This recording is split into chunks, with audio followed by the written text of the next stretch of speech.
So if someone says you're too much, say, I might be too much for you, but I'm just right. Or if someone says, man, you're just inconsistent, wishy-washy roller coaster, say, no, I have dualities, okay?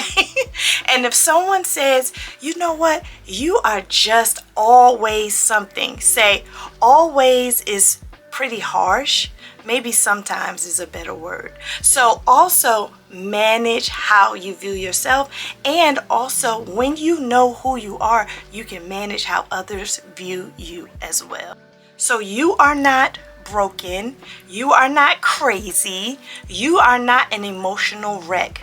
You are a complex human being with layers, with dualities, with history, and with purpose and power. So I want to encourage you to make sure when you are redesigning your life, include the duplexity of you.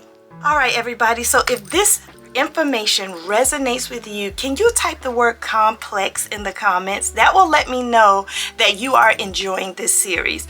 Also, I wanted to let you know, in 4 days, I am hosting a Stop Procrastination Once and For All workshop. So I would love for you to come. Make sure you go to successmywaycoaching.com for that workshop, my in-person retreat, and to purchase my book, y'all. So again, thank y'all so much for joining me. I'll see you in the next video with more life redesign strategies. All right, talk to you soon. Have a wonderful day. Bye now.